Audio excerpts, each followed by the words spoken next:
It is very doubtful that in your great big network or even your smaller little network that you're only going to have one switch, right? You're generally going to have multiple switches in a network. So we better have some way for them to send traffic to each other. And that's what a trunk is all about. All a trunk is this. It is a physical connection between two switches. That's it. And remember, the theory of this is that we need a crossover cable for that because we're connecting two like devices. But we know in the real world that most switches will be able to take a non-crossover cable and say, okay, I know what you're doing, let me adjust to that, and the trunk comes up. But again, for our theory and for our CCENT and CCNA exams, we need a crossover cable for that trunk. Now, what happens here is that as a switch is going to send a frame across the trunk, it tags this frame. It inserts a VLAN ID into it that identifies the VLAN. Yeah, I know. But that's what it does. It identifies the VLAN to the remote switch. So, and we call that frame tagging, by the way. So what would happen here is if both of these hosts were in VLAN 10, if the switch on the left were sending a frame to the switch on the right, then before it sent the frame across the trunk, it would insert this tag VLAN 10. And when the receiving switch gets that frame, it looks in that ID field and said, okay, I need to forward this to devices that are in VLAN 10. And that helps us avoid that broadcast behavior we'd have otherwise, because if we didn't have that, a switch receiving a frame from another switch would just have to say, you know what, I want to make sure this gets to everybody. It has to, so I'm just going to send it to everybody. That's what we want to avoid, and that's what trunking helps us avoid.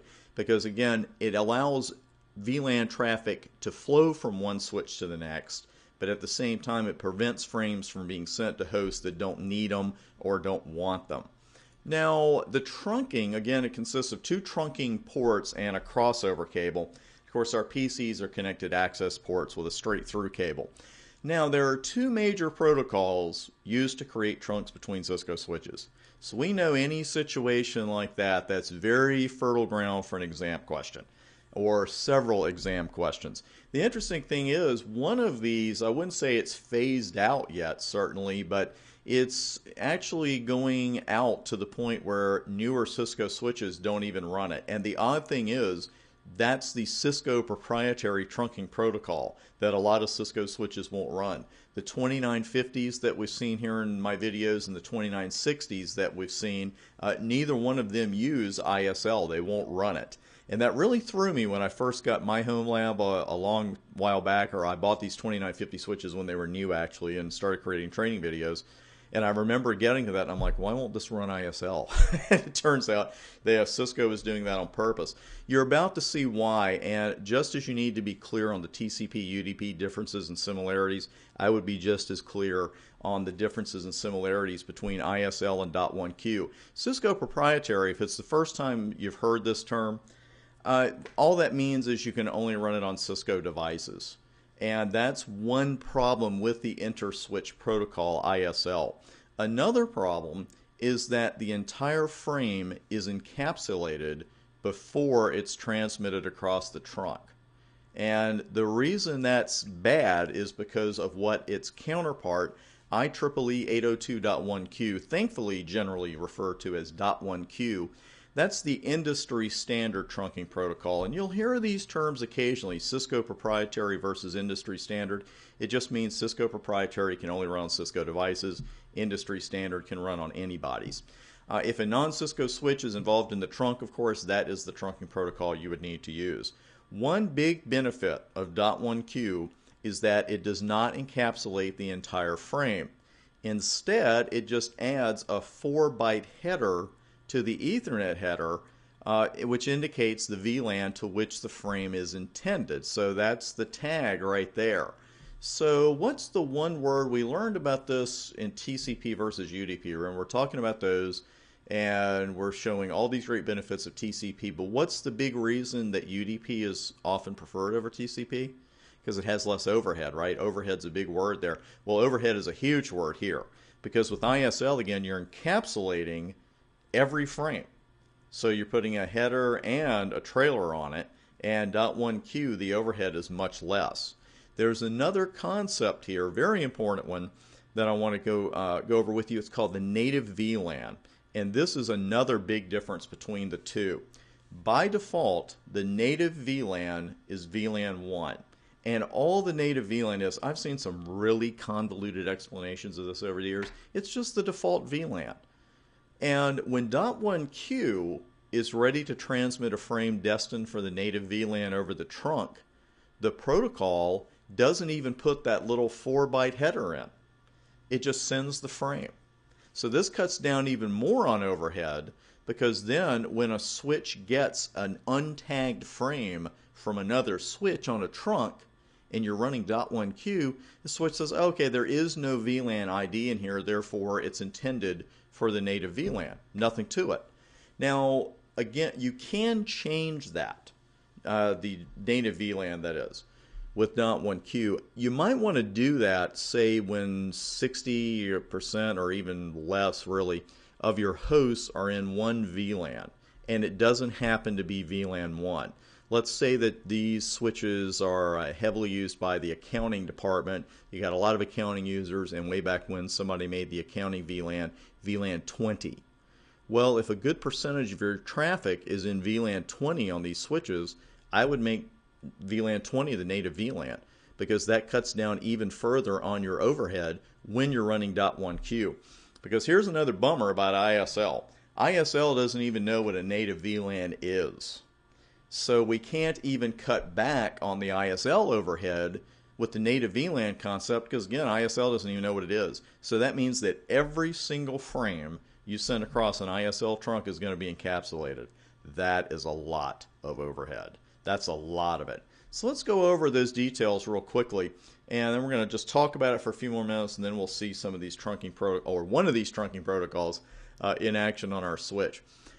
ISL, again, it's the Cisco proprietary trunking protocol. It encapsulates every frame before it goes across the trunk, and it does not recognize the native VLAN concept. .1Q is the industry standard. It places only a 4-byte header onto a frame, and it won't even put that on there if the frame is destined for the native VLAN. As I mentioned on the board, for these reasons, you'll see .1Q a lot more than ISL. And again, the 2950 and 2960 switches and other switch models that people like to use for home labs, they don't even run ISL. So I would not sweat that. I would just know that part, that they're not going to run ISL. Now, I've mentioned these, the access ports once or twice, but I really want to draw the line here between access ports and trunk ports. A Cisco switch port is going to be one or the other. It's going to be an access port or a trunk port. It cannot be both. An access port belongs to one and only one VLAN. And once you configure a port as an access port, it cannot become a trunk port. It cannot trunk. Now, trunk ports carry traffic for multiple VLANs. The default behavior of a trunk port is that it is a member of all VLANs. And let me show you one command here on the live equipment. Go ahead and jump in here. Let me line this up. Show VLAN brief. We've run this one a couple of times. And you can see here quickly, it's a 12 switch port, and it's really easy to skip over the fact that 6 and 8 are not here. That's interesting, because here's default one. Here's our VLAN 1, our native VLAN. It's our default VLAN. You see it's active. 1, 2, 3, 4, 5, 7, 9, 10, 11, 12. Now that's no problem, because you would expect them to appear down here, perhaps in another VLAN. But we've only created one additional VLAN, VLAN 45, and those ports are not in that particular VLAN. So where are they? They're probably trunking, and you can see them with show interface trunk. Very handy command. You can see here's port 6, here's port 8. Here's the encapsulation. We know what that is already, and that's 802.1q. We see that the status is trunking, and again, the native VLAN is always going to be 1 by default. Then we've got some other information down here about what VLANs are allowed on the trunk. Notice that by default, 1 through 4094 are allowed on both ports. 1 and 45 are allowed and active in the management domain. Spanning tree forwarding state and not pruned. We get into this one in your ICND2 studies. We got enough going on up here. But under mode, We've got a couple of different things going on here. One says desirable and one says on. Kind of sound like the same thing, right? I mean, if it's desirable, maybe it should be running. But we'll get to that here in just a minute. But show interface trunk is a command you always want to run right after show VLAN brief. Because if you don't see ports here, see if they're the ones that are trunking. And if they are, well, by golly, then you know what they're doing. So let's see, we've got a couple of different modes here that I wanted to run past you. Do we have any here? Here we go. So show interface trunk, ran that. And I want to show you the trunking options. And the trunking options, we have quite a few. We actually have 5 unofficially, but they're not all visible in one place. So let's take a look at the switch port mode command. Actually, we're at the 11-minute mark on this video, and I don't want to interrupt this next part. So I'm going to stop the taping here, and when we come back, we're going to take a look at all of these options for our trunks. And while this is something that we don't exactly change on a daily basis, I really expect it to come and play on your exam. So we need to pay particular attention to that one, and we'll hit it on the next video.